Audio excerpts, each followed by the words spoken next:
ลำเย็นรู้เห็นเขาทำน้ำค้างได้ข้อคิด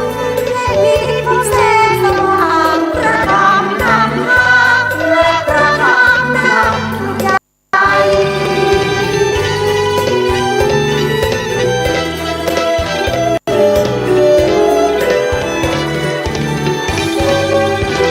พระอาจารย์ได้สื่อสารมั่นคงพระองค์ประดิษฐ์องค์มีจำนงกล้าแก่ วัดสันพยอมสันทรายเคยแท้ไม้สานาแพ้แดงเป็นทรงล้านนา ธรรมะสู่ใจ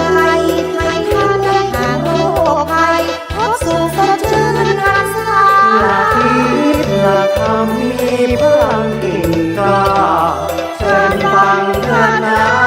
ธรรมะธรรมาสู่ใจ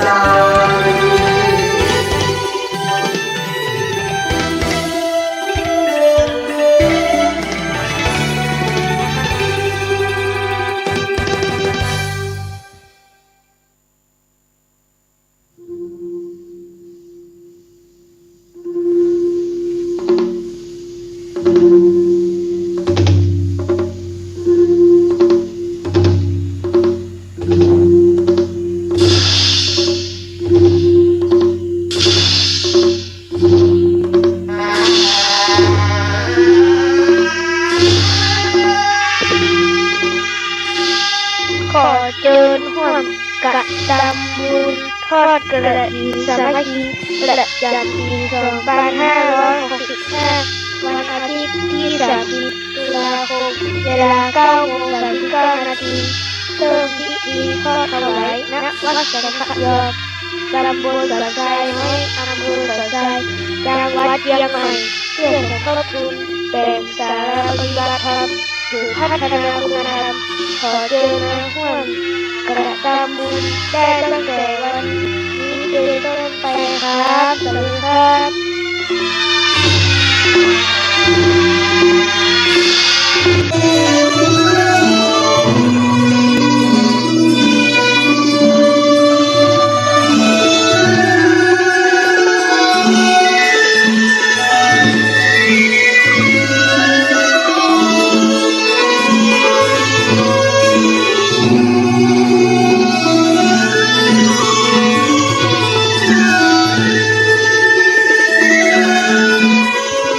เชิญทุกท่านรับฟังรายการธรรมะสู่ใจกับพระอาจารย์แก่นวัดสังขยอมได้ณบัดนี้ครับ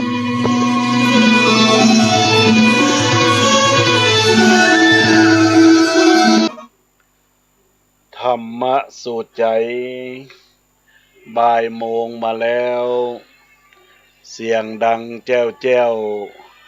มาแล้วเสียงธรรมธรรมะสาระเรื่องเก่าเรื่องหลังเตสนานังนำธรรมพระเจ้า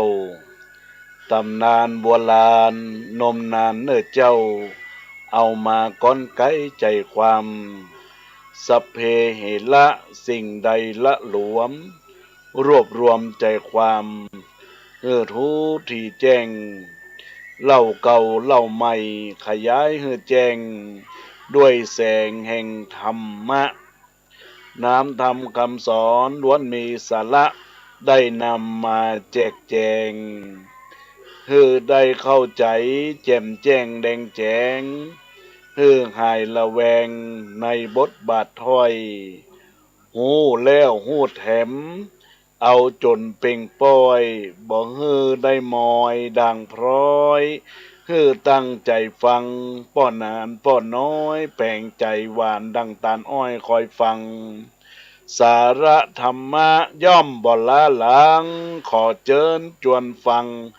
ทุกคนเจ้าทุกคนเจ้ากราบนมัสการถวายความเคารพหลวงพ่อพระครูสมุวิชวัตรวรกิจโจท่านผู้อำนวยการสถานีวิทยุเพื่อการศึกษาพระพุทธศาสนาและ วัฒนธรรม FM 104.50 วัดฝ่ายหินท่านผู้รักษาการแทน เจ้าวาดวัดฝ่ายหินที่เคารพอย่างสูงท่านอาจารย์พระครูสถิตธุราธร ท่านเจ้าวาดวัดสันขยอม วิหารอุโบสถไม้สักทองทรงล้านนาพระสงฆ์เทรานุเถระมหาเถระครูบาอาจารย์จุตนจุองค์จุโลกเจริญพรเจริญธรรมธรรมสวัสดีกับบรรดาญาติโยมสาธุชนพุทธบริษัททั้งหลายในโอกาสภาคบ่ายนี้อาตมาภาพพระครูปรัตน์กิติพงศ์กิติโสพโนหรือพระอาจารย์แก่นจักได้นำรายการธรรมะสู่ใจยามบ่ายพบปะกับบรรดาญาติโยมป้ออกไม่ออกคณะศรัทธาสาธุชนพุทธบริษัทต่างหลายทุกท่านทุกคนในวาระโอกาสวันนี้โอกาสวันนี้ที่บรรดาญาติโยมอุบาสกอุบาสิกาท่านทั้งหลายได้พบปะกันในวันนี้ก็จะเป็นโอกาสแห่งการรับฟังพระธรรมเทศนาแบบธรรมบรรณาการในญาติโยมทั้งหลายญาติโยมก็คงจะคิดว่าจะได้ทำกำพร้าวัวตองยังบ่จบเป็นพวก14จะต้องเทศวันนี้อาตมาภาพก็ขอออกตัวก่อนว่าขอยกยอดไปเวลาบ่าย3 โมงเนื่องด้วยทางเจ้าภาพบ่ได้อยู่ฟังในช่วงบ่ายโมงถึง2 โมง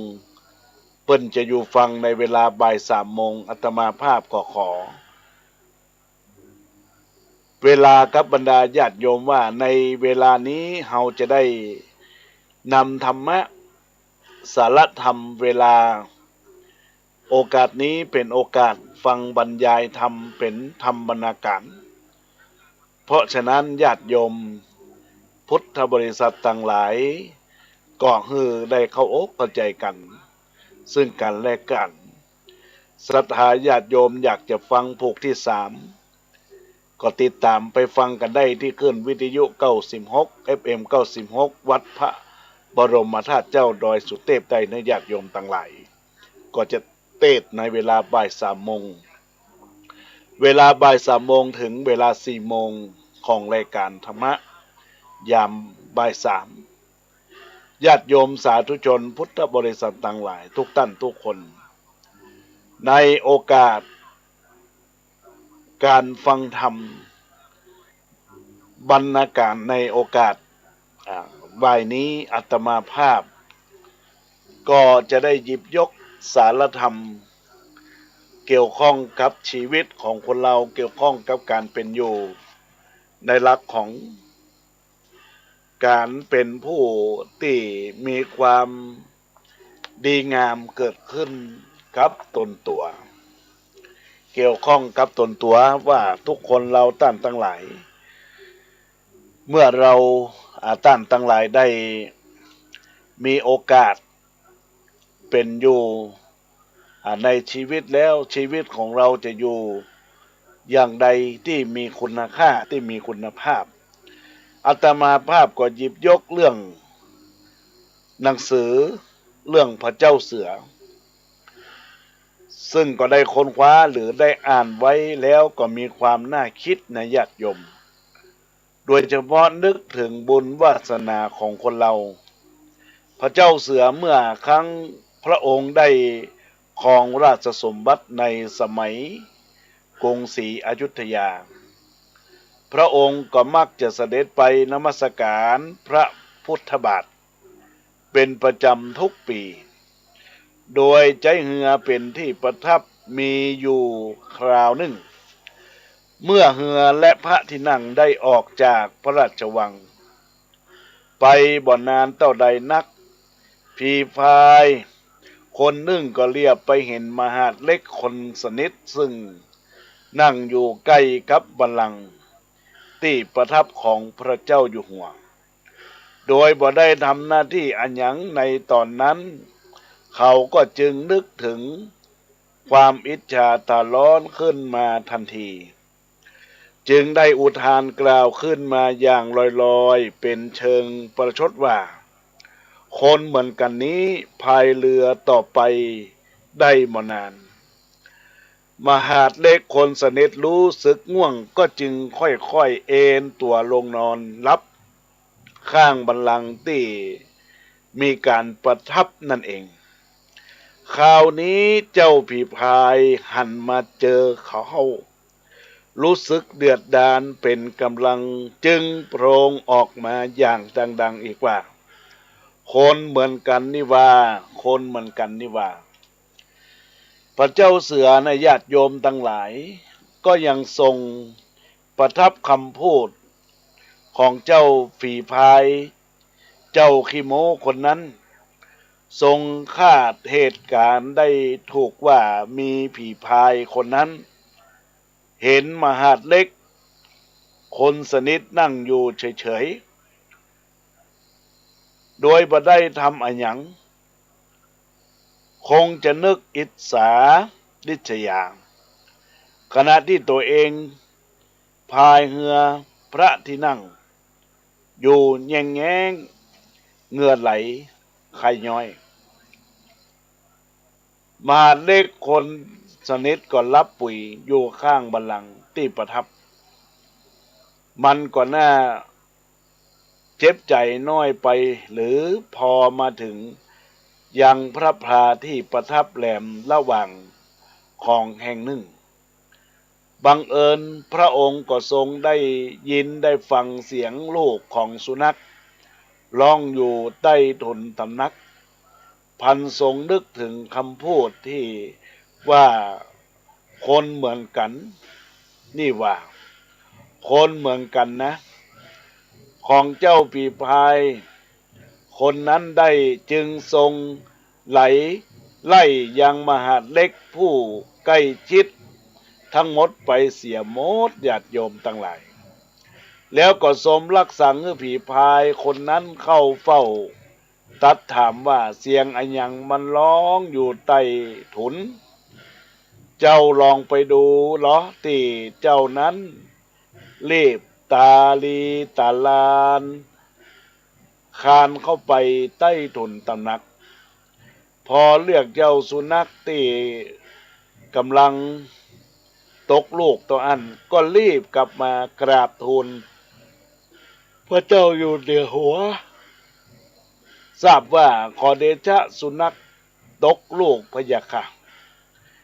แล้วมันมีกี่ตัวตายแล้วครับผมบ่ได้นับสักกำลืมนับไปเขาก็คิดอยู่ว่าในใจจึงรีบมุดเข้าไปนับดูกลับมากราบทูลไว้กราบทูลสามแล้วก็4 ตัวพะยะค่ะตัวปูมีกี่ตัวตัวแม่มีกี่ตัวเจ้านั้นก็มุดเข้าไปแถมแล้วก็มาอู้ทูลต่อไปว่าตัวผู้ก็มี2 ตัวตัวเมียก็มี2พะยะค่ะมันมีสีอันยังพ่องเจ้าผีพายก็นึกตำหนิตัวเองที่บ่ได้ทันตรวจดูสีสันของสุนัขจึงมุดเข้าไปดูอีกแหมแล้วว่าคราวนี้มันจะต้องตรวจดูอย่างละเอียดทีเดียวกลับมาทูลว่าตัวผู้สีดำทั้ง2ตัวเล็กมีสีนวลเหมือนกันพะยะค่ะพางนึกอยู่ในใจว่าโล่งอกไปทีคราวนี้ก็คงจะบ่ตัดถามอันอย่างอีกที่ไหนเห็นพระเจ้าน่ะเสือตัดมาอีกว่าเองดีมากแต่ยากที่จะทราบว่าแม่ของมันมีเสียอย่างพ่อง เจ้าผีพายก็ต้องมุดเข้าไปใต้ถุนนะญาติโยมดูไปแหมจึงกราบทูลรายงานให้กับหลวงนะเป็นครั้งสุดท้ายว่าแม่ของมันเป็นสีแดงพะยะค่ะเสร็จแล้วก็พระเจ้าก็อยู่ที่ทรงให้เจ้าผีพายคนนั้นนั่งอยู่ในที่นั้นแล้วก็รับสั่งให้มหาดเล็กมหาดไทยทุกคนทุกท่านนะได้รับสั่งแล้วก็ให้เจ้าผีพายคนนั้นนั่งอยู่ในที่นั้นและรับสิ่งคือมหาดเล็กคนสนิทเข้าฝ่าเข้าเฝ้าทรงรับสัญญาณคำถามในทำนองเดียวกันว่าตัสมาตัดถามผีพายมหาดเล็กคนสนิทคนใดนอนดูคนไหนนั่งดูอย่างมีละเอียดแล้วก็กลับมากราบทูลรอพระองค์ที่จะได้ขออานิสงส์แห่งเดชะแม่สุนัขะโลกพยาค่ะบ่ได้กี่ตัวยอทรงรับคำสั่งมอบต่อไปสีญะจะใดนะก็เป็นดังอัน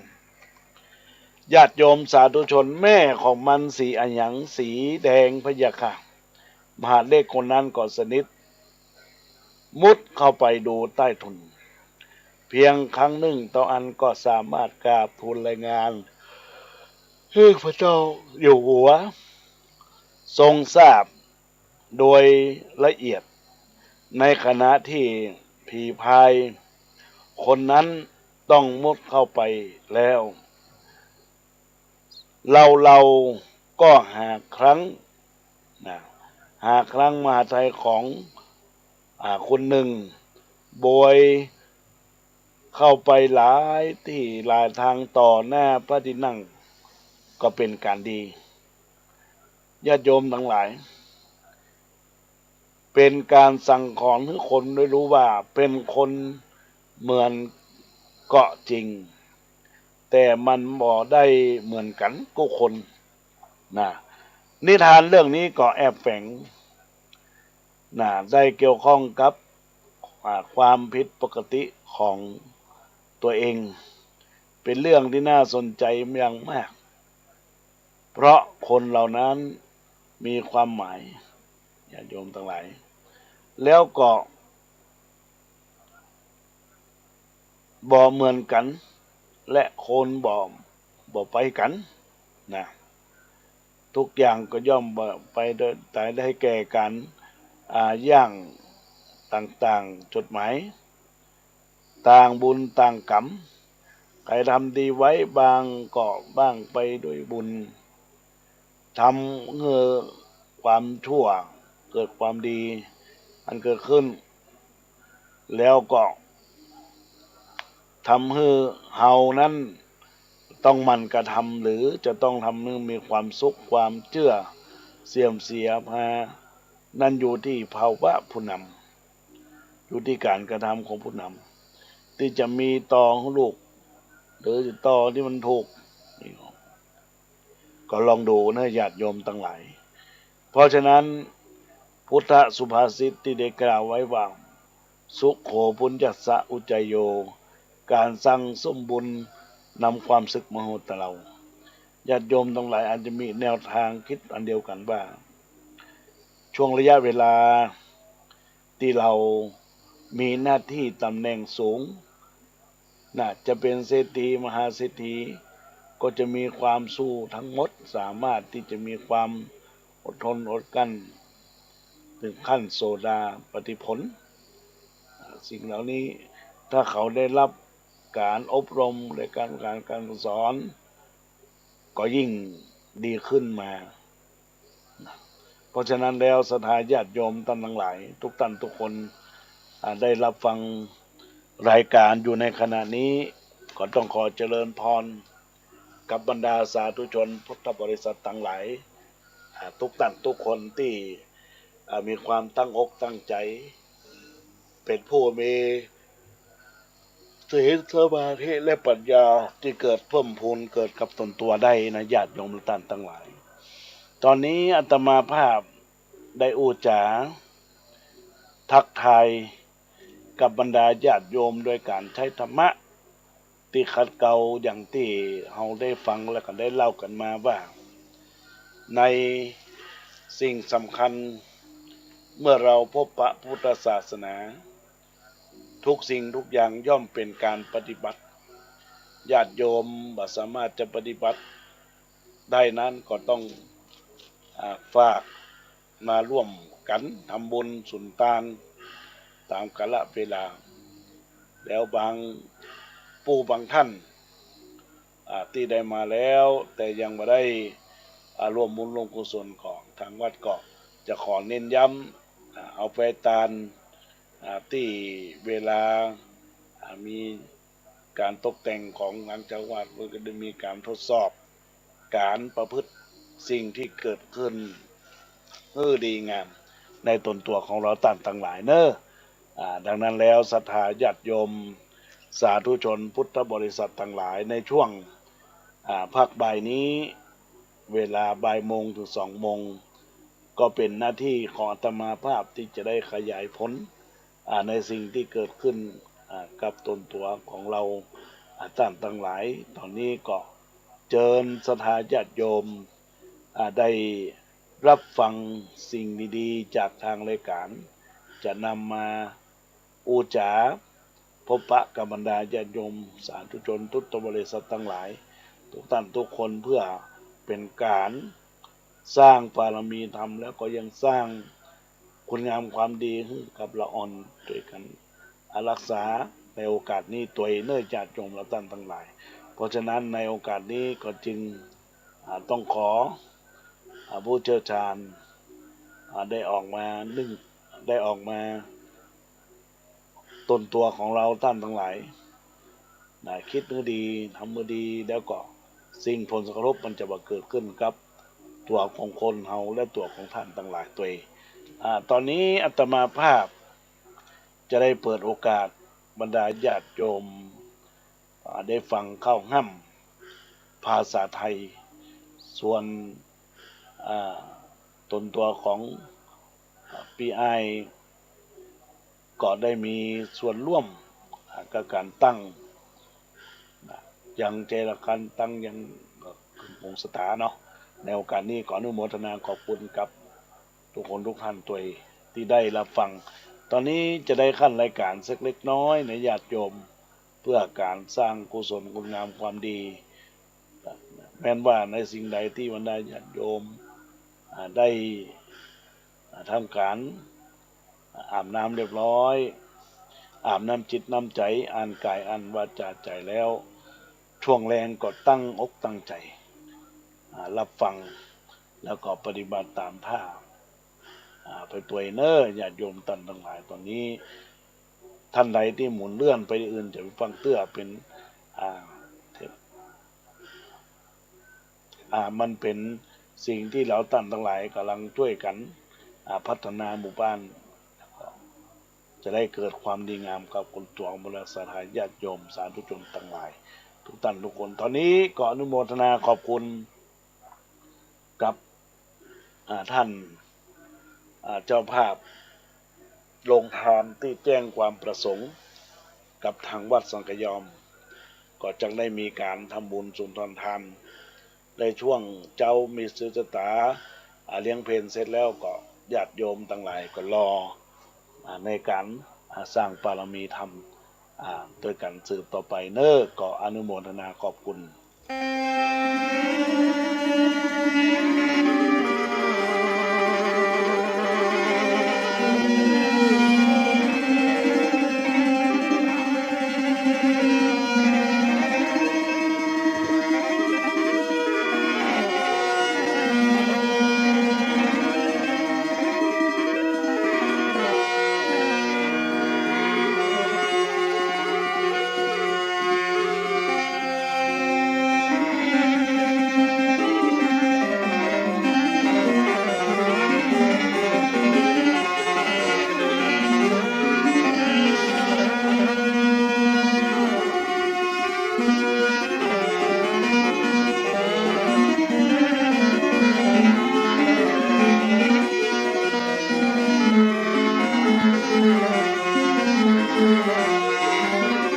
ลอ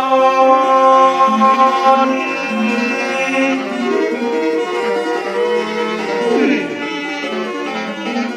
วัดสันพยอมอำเภอสันทรายที่กันนับเป้าหมายตำบลสันทรายน้อยในสนามทานเมื่อนาน500 ปี2343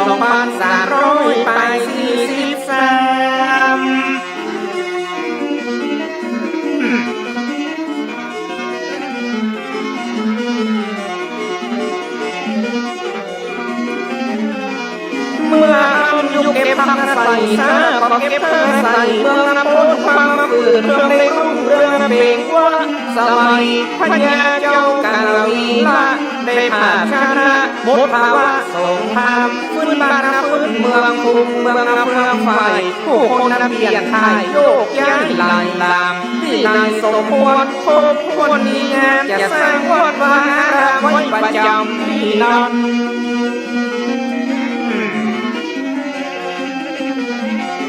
ที่ไหนจะเลิกก็จะสร้างแล้วเด้อ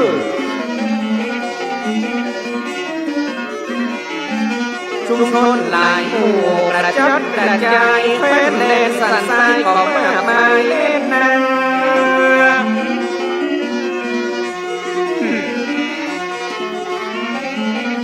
ปังงาม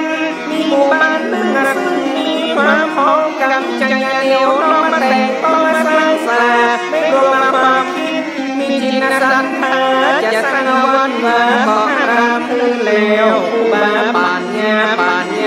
พระโปรดท่านมีผู้โนโอรานทองแก้วตนราชภูมิเมืองเชียงใหม่แก้วท่านมีความแน่แน่วดวงที่เป็นเต้าสร้างวัดปฏิบัติแต่งขึ้นสร้างแนวนับรับในยึดแนวจิตใจตั้งชื่องานวัดสีดอนชัยสว่างสวัยสื่อไปต่างหน้าเป็นมงคลเจริญบางคือตกต่ำนี่แหละน้อ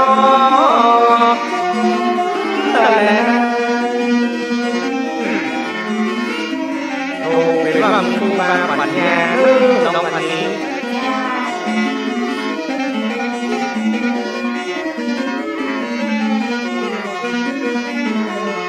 บุญนับต้องเตะแปลงเติมมาเพิ่มบุญสถานจอดจุกเชื่อหาลุงงานนอมไปลุงน้ำกันว่าวัดสันพยอมเป็นที่หล่อมาพร้อมยังเตรียมมันบาเดียวโคจะเริ่มไปกว่าก่อนนี่แหละน้องละโอ้ประเดี๋ยววัดสันพยอมมันหมดอะไรก็จะเริ่มหมดนะครับ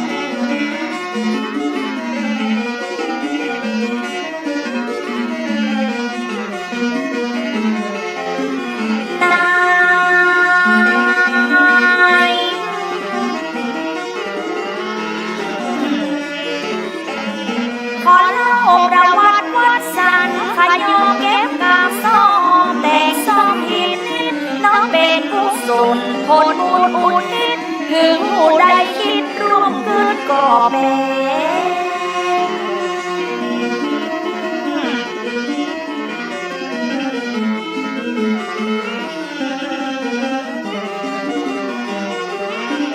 แต่งสร้างอดีตยังเอาหัดเดิมญาติโยมศรัทธาได้หาบ้านสร้างถาวรวัดทุกช่วยกันแต่งสื่อของเดิมเก่าลุงของตาวัดละสะดุ้งได้บรรยุให้หอมลายยืนลายแย่งสืบเส้นบะฮือพุทธศรัทธาบริสุทธิ์บ่มีรุ่นแปลกปลอมคนยืนลือนั้นวัดสันพยอมมีกินวันหอมเพราะศีลธรรมรับไว้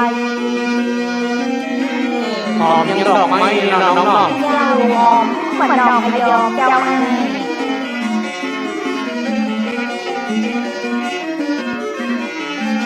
นับตั้งแต่สร้างอ้างถึงเรื่องราวอายุยืนยาว200 กว่าปี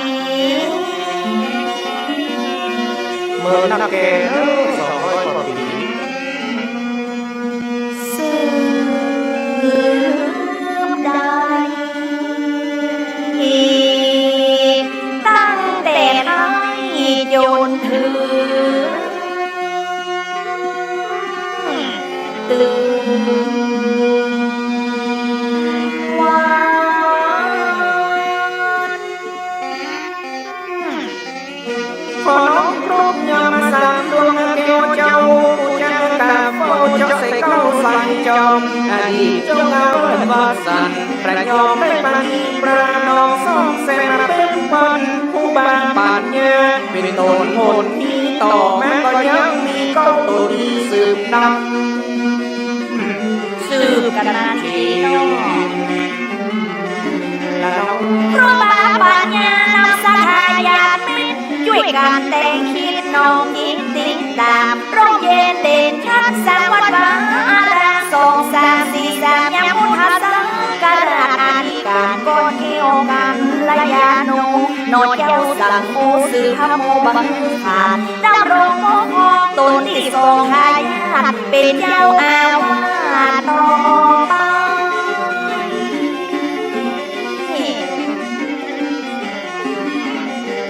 ต่อมาท่านพระอธิการสิงโตศรีลสังวโรมีมโนผ่องใสเจ้าอาวาสตนสามท่านมีความห่วงใยเมื่อเสียอายุไขตนต่อไปเติมตุนเจ้าอธิการมนโชติมันตูแห่กิ่งร่มโพใหญ่โตแวดวง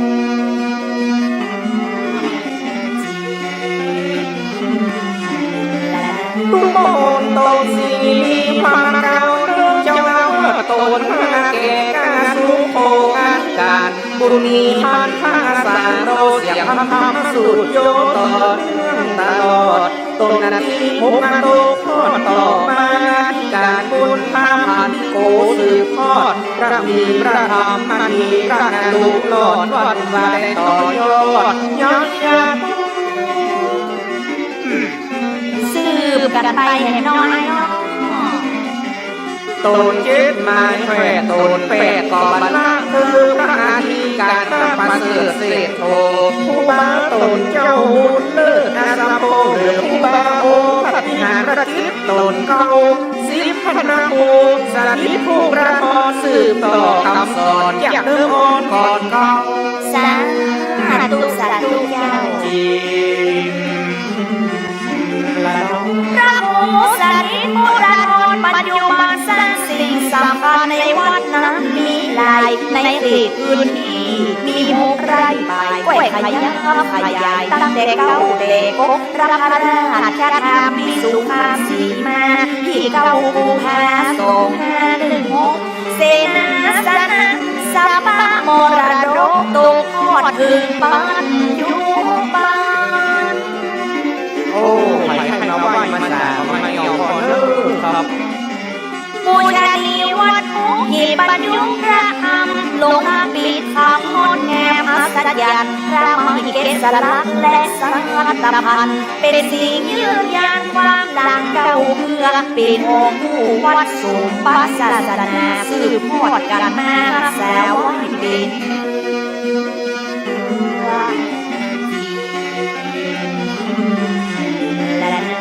แล้วก็ยังมีวิหารบางทรัพย์ก็ชะลุก็สลับประดับลายพึ่งสางดงามเบสเสเป็นเกศมุงหลังหาสะดุ้งใบระกาหางวันเจ้าฟ้าภาษาขยามุนสลีมงคลประทับอยู่ตำบลเป็นเกโยสนาประดิษฐานพระประธานลำพาเขารบมาน้อมนาบูชา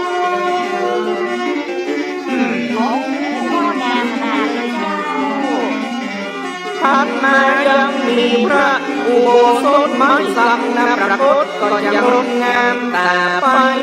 ยังมีพระพุทธทรงประทาเป็นพระปฏิมายกหามาของแถวด้วยบารมีธรรมก็นำมาร้องจูหลวงพ่อท่านประมูลได้คุณสูงไว้แล้วจริง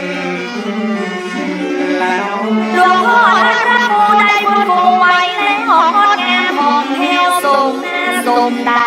วิหารไม่ซักทองทรงแบบล้านนางบประมาณเสียง50 ล้านวันที่30 เดือนม กราคม252ในปีเมื่ออันคนเยอะแสดงยกย่องมหาเอกแซ่คือสู่วิหารไม่สาทอง ในยกจบมาเนาะ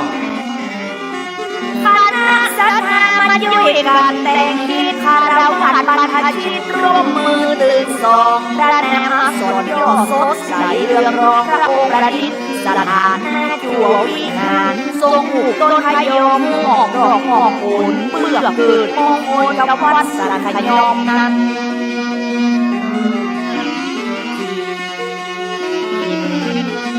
ละน้อง ก็เป็นน้อยก็บาการนี้มันกระตุ้นน้ำบัดโลปฏิสังหรณ์เป็นนายก็บาการวันสองซึ่งบัดโลเอาอ่อนเจ้าข้ามาเป็นว่าผู้ขับคนได้ยังเกิดในโลกสงสารการกินอาการแปรไปอย่าได้ละผู้ขับคนได้ยังเลิกถือทำมาหาอย่าเจริญนาสมยาวตื่นว่าไปออกไปในเป็นร่วมไม้ร่วมมือกันยาว พระโอษฐ์วิหารจิตพอมาลูกสิได้บำรุงอาบุญหนุนอยู่ใกล้อยู่ไกลอะไรมาทำบุญเพื่อเป็นการลงบุญบางคนบุญนั้นเท่ากันถึงท่านล่วงลับดำจิตจากไปท่านบางห่วงอะไรเอาอย่างไปแหมซอง สาธุแก้ว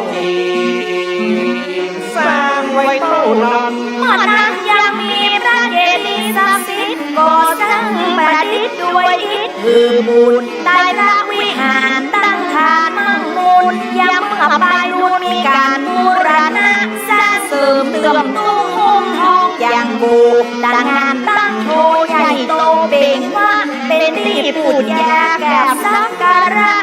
เป็นใหญ่นะมงคล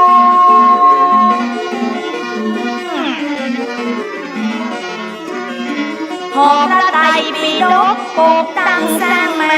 อาคารศาลาบำเพ็ญกุศลและยังมีสถานอบรมฝึกฝนบุญเหล่าประชาชนทุกคนทุกผู้นอกนั้นวัดนี้เป็นที่ทำบุญเป็นแหล่งข้อมูลศูนย์การเรียนรู้ โอ้ยแบบนี้ว่าสัตยอมมดเนาะ ยาว สาวงามบทที่นาไม่ซักกับเป็นที่นำประยักษ์นำแน่นเลิศลูกด้วยบารมีที่ชนะบาทโอพระโอภาสวิหารกิจพระเดชพระคุณบุญเลิศอาสาโมบุญใบใหญ่โตเป็นโพของสิทธิ์พระมรณะเสียงสังหารดับคิดคุณยังสถิตเฮายังราตรึก สาธุสาธุเจ้า ผู้ดูราการได้ยศยันบันทึกงานขอเข้าเตาตึกได้รับทึกนึกถึงคำสอนเราคิดได้พิจารณาเนื้อบทนี้เขาจึงถึงมาสอนเท่าผู้เป็นการยกย่อเส้นของสารการประวัติผลงานเพื่อทุกท่านทราบผู้ ขออนุญาตนะ และน้อง ขอตั้งนะโมกับมโนแต่งต้องลิขิตแต่งสมยกย่องถวายอดีตรองเจ้าคณะกรรมอำเภอสันทรายมีบุญหลวงลายแผ่ภายติดแบ่งอดีตเจ้าอาวาสวัดสันขยอมเติมต่อหล่อหลอมซ่อมแซมแต้มแต่งผลงานประยักษ์แน่นนักรักแหล่งเดชนาบุญแห่งสารสาย ท่านมีภูมิลำเนาบ้านเก้ากำเนิดอยากออกไข่เบิดเบิกแจ้งขยายบ้านเลขที่148แขวดไม้หมู่1พึ่งภายตำบลสันทรายน้อยยามเมื่อกำเนิดชื่อบุญเลิศคำฟูบุญกำบุญอยู่จะเป็นพระหูเมื่อซอย อ๋อไอ้บุญก็เนาะ และน้อง ใครพบมาตำเรือนะเจ้าตานะประเสริฐปีวันนะเดือนเกิดลำเลิศสุขสันต์ตรงวันที่10 เดือนกุมภาพันธ์ปี2486 ปอแก้วบินดาฮักสั่งตักเตือนมันดังแม่เฮือนเหมือนโฮมปุ๊กคำฟูในสกุลเครือมุนเก่าพบเป็นมองระดกอาซื้อลูกปอกแก้วกับแม่เฮือนนะเจ้าน้องรวมคนมันดา5 คนพี่น้องได้เกิดมาจากต้องร่วมห้องวงศาหนึ่งป้อนานผู้ไทย2คือป้อหาป้อจีนทัดมาและแม่คำใสบุญเลิศคน5 ลูกตาใส่ใจแก้วมโนใน5 ใส่ใหญ่พี่น้องจีน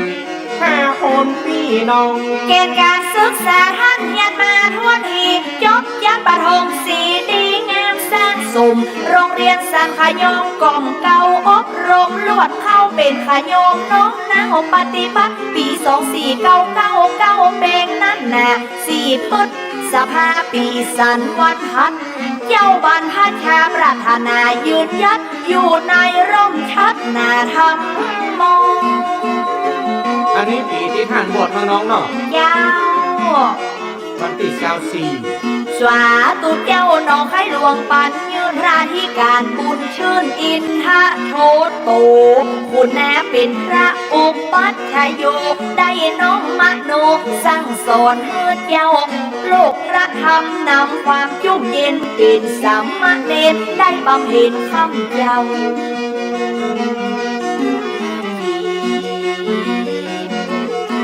ละน้องสามเณรบุญเลิศเกิดเพียรเขียนงานอุปสรรคทุกด้านผ่านมางหลายปีอาศัยมานะวิริยะพันปีจนมาถึงปี2508ออกเก้าค่ำวันพัดเดือน6 มีนาคมยามดอกกว่าวบ้านโจมาสีแดงอมเศษปุ๊บผสมบทได้กำหนดหมายแฝดพี่น้องก็มาเวทปอยดาปล่อยแล้วเนอเจ้าเป็นสามะมังเน้นหลวงบำเพ็ญเป็นทุกเมื่อได้ยาลอดลุงจุกสิ่งปรารถนาวัสนาไซมูลขวงพันทั้งสีมาได้กราบอุปชาภูบาสีมุนเจ้าท่านเจ้าพระภูมงคลคุณาธรจีพรำนำสอนในตอนเป็นนั้นเราจีพระใบดีกาแก้วสุรตาโนกุฏทางคันโทกิลโสต้องแถมและยังมีพระปลัตตาคำจะรู้ว่าโนวัดต้นจานผู้สวดกรรมวจาจารย์อนุสาวนาจารย์ครบถ้วนพิธีการอุปสมบทบวชสำเร็จดีงามตามบทหมู่หมวดเป็นที่อ้างอวดเย้ยบาน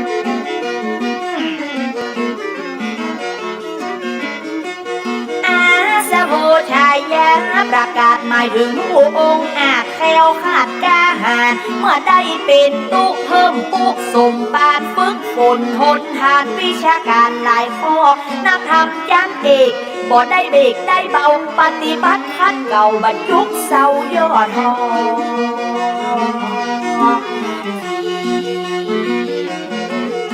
ละน้องพระธรรมเอกสารนักวัดสันไซมุน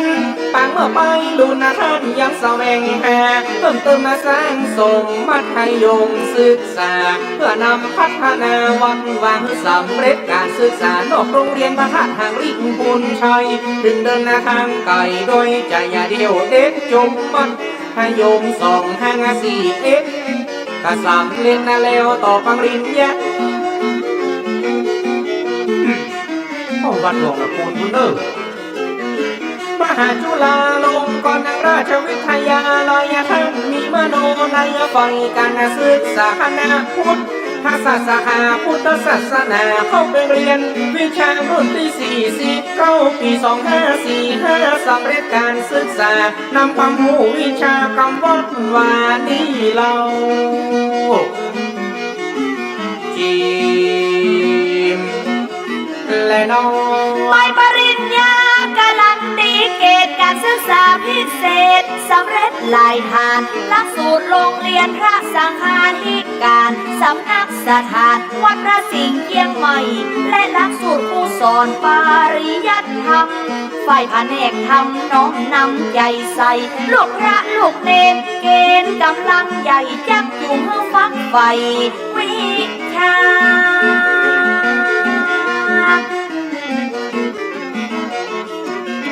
ความสามารถพิเศษการได้ธรรมะยักสำเนียงเสียงชัดชวนสงัดโสดาท่านยังหันนักอักษรนักนาและยังรักษาพิธีกรรมเปิ้นบันด้านนวกรรมตึงหมอทำวิหารโบสถ์อาคารฝีมือท่านทั้งนั้น อันลงแบ่งมดนะ แม่ละเจ้าละน้อง ว่าดำการปกครองและสมณะสงฆ์เป็นสิ่งนประจักษ์ยกย่องสรรเสริญมีความใส่ใจเจ็ดสมัยนานเมินตั้งแต่เริ่มดำเนินรักษาการเจ้าอาวาส2517ได้ดำรงเจ้าอาวาสมั่งคงตรงใจโยมญาติเป็นเกียรติภักบุญกำจูนบักหาทำด้วยความสามารถโอ้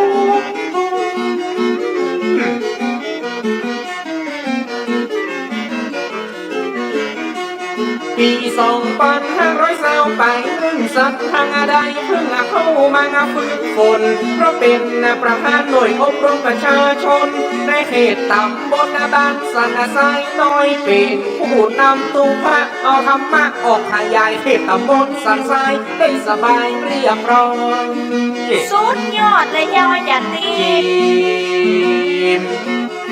และน้อง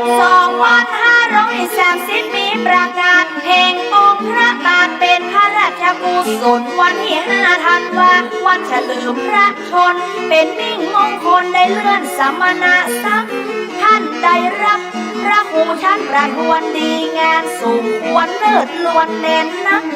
ผลการทำงานเป็นทานเป็นนักได้หันประจักษ์งานดีงา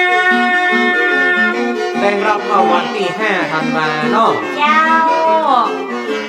วันที่5 ธันวา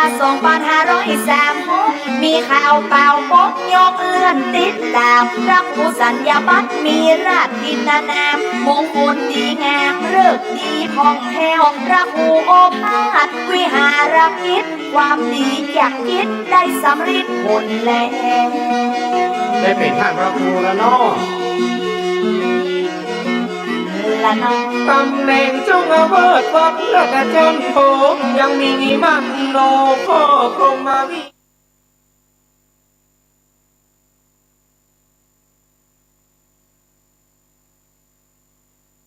จัดโยมอุบาสกอุบาสิกาทายกทายิกาศรัทธานาบุญทั้งหลายในช่วงสุดท้าย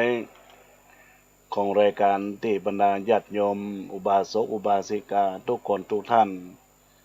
ในช่วงแรกได้ฮือธรรมะได้ข้อคิดคติเตือนใจฮือกับบรรดาญาติโยมอุบาสกอุบาสิกาเรียบร้อยในช่วงสุดท้ายก็จะเป็นช่วงของการทักทายเอ่ยในรายการโดยทั่วกันในญาติโยมทั้งหลายตอนนี้อาตมาภาพก็จะได้ขอเจริญพรกับบรรดาญาติโยมอุบาสกอุบาสิกาทุกท่านที่ทักทายเข้ามาคือหนูแม่มกาหนูแม่มข้านะแล้วก็หมายมีคุณโยมกาพร้อมด้วยคุณโยมเกศศิรินทร์ชัยเทพคุณโยมพินชลิยานิติประสาทคุณโยมบุญเฉลียวศรีบุญเรืองคุณโยมผ่องศรีเจ้ามูลคุณโยมไพลินกันธนาคุณโยมติ๊กณรีรัตน์เจริญพรกับคุณโยมจันเพนแม่ได้บอกว่ากำลังฟังรับฟังอยู่เจริญพรครับป้อนนานอินลาป้อนนานบินลาป้อนนานกาแฟดำบุญธรรมรักษ์ปออาจารย์บ้านอุเมงเจริญพรกับคุณโยมลุงอ้วนเจริญพรกับคุณโยมวันจะพันศรีโปธาเจริญพรกับคุณโยมแม่มาลีนภิกุลได้รับเป็นเจ้าภาพต้นกฐินต้นน้อยต้นบุญกุศล 1 บารมี500 บาทก็ขออนุโมทนาขอบคุณกับแม่มารีนพิกุลมาณโอกาสนี้ตยนะครับที่ได้ร่วมเป็นบุญเป็นกุศลกับการทำบุญสุนทรทานวันนี้ก็มีป้านานอินสมตะพินว่าวันนี้ติดตามงานกรรมธิการศาสนาครับก็อนุโมทนาขอบคุณที่ยังทักทายอุจาเข้ามาในรายการธรรมะยามบ่ายตอนนี้ก็จะอนุโมทนาขอบคุณกับกุศลและเจตนาของมรสถาญาติโยมมาณโอกาสนี้ตัวต้องขอขอบคุณครับทางครอบครัวป้ออนุชาแม่มารีนพิกุลตัวเนอร์ตีได้ทักทายเข้ามาในรายการร่วมบุญกฐินสามัคคี500 บาทในโอกาสนี้ก็ขออนุโมทนาเป็นอย่างยิ่งบุญกุศลที่ทุกคนทุกท่านได้ร่วมรับฟังกันในโอกาสนี้ก็อนุโมทนาขอบคุณตอนนี้ทักทายในไลน์ก็มีแม่ครูเป็นจิตอุปพันธ์คุณโยมแม่มหรือว่าอาจารย์กนิกาหาวิริยกิติชัยก็ได้ทักทายเข้ามาอนุโมทนาขอบคุณครับแม่ครูไกลสุรพีคำหนอแก้วแล้วก็อนุโมทนาขอบคุณกับคุณโยมอาจารย์อ้อมณวพรได้ทักทายเข้ามาในโอกาสนี้ก็ขออนุโมทนาขอบคุณกับทุกคนทุกท่านที่ทักทายเข้ามาในกล่อง Messenger ก็ดีคุณโยมอัมภัยวีรสะคุณโยมแม่ชีนันอ้อยได้ทักทายเข้ามาคุณโยมจาก Facebook ทำหน้าที่ให้ดีที่สุดแล้วก็ได้ทักทายเข้ามาในโอกาสนี้ก็อนุโมทนาขอบคุณกับทุกคนทุกท่านที่ได้ทักทายเข้ามาในรายการโอกาสนี้ก็ขออนุโมทนาขอบคุณทุกท่านทุกคนคุณโยม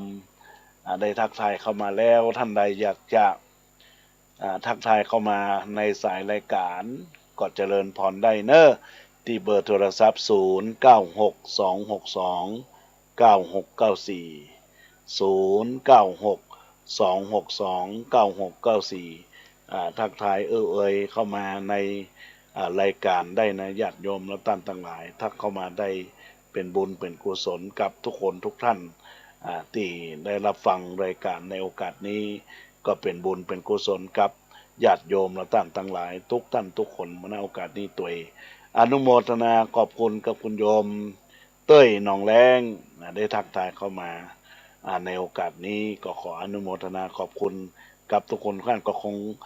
จะได้ออกจากรายการธรรมะยามบ่ายไปก่อนพบปะกันในคลื่นวิทยุ FM 96.0 ในเวลาบ่าย3 โมงโดยทั่วกันเนอญาติโยมสาธุชนและท่านทั้งหลายทุกท่านทุกคนเนอ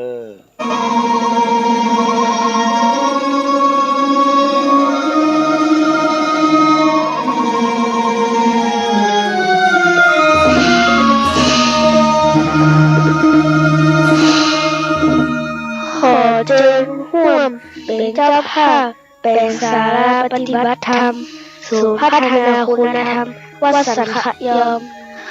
ไว้สืบทอดพระพุทธศาสนายิ่งขึ้นร่วมบริจาคได้ที่วัดสังขยอมตำบลสันทรายน้อยอำเภอสันทรายจังหวัดเชียงใหม่เบอร์โทรศัพท์0962629694นะครับสวัสดีครับ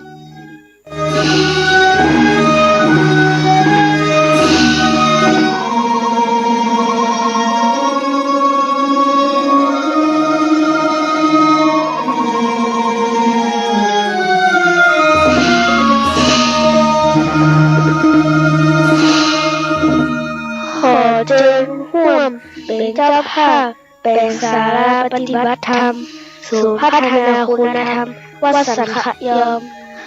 ไว้สืบทอดพระพุทธศาสนายิ่งขึ้นร่วมบริจาคได้ที่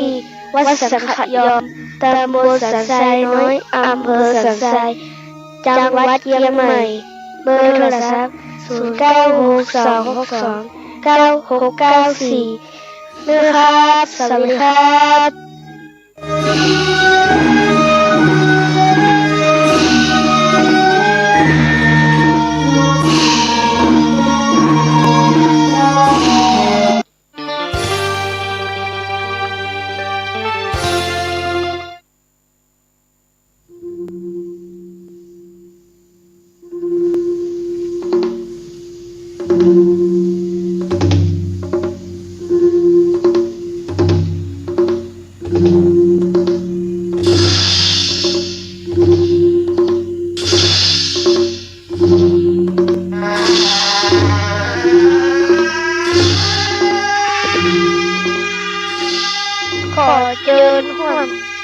ตำบุญทอดกระถินสามัคคีประจำปี2565วันอาทิตย์ที่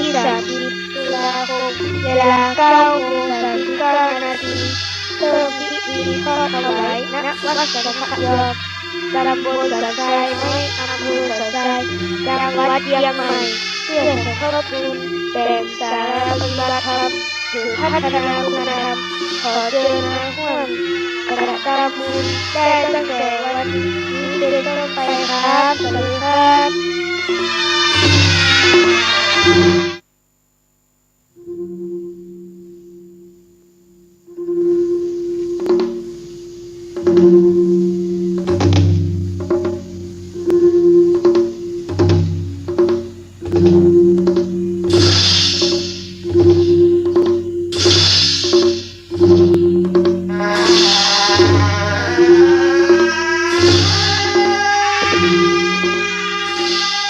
ขอเชิญร่วมกระทำบุญทอดกระถินสามัคคีประจำปี2565วันอาทิตย์ที่30ตุลาคมเวลา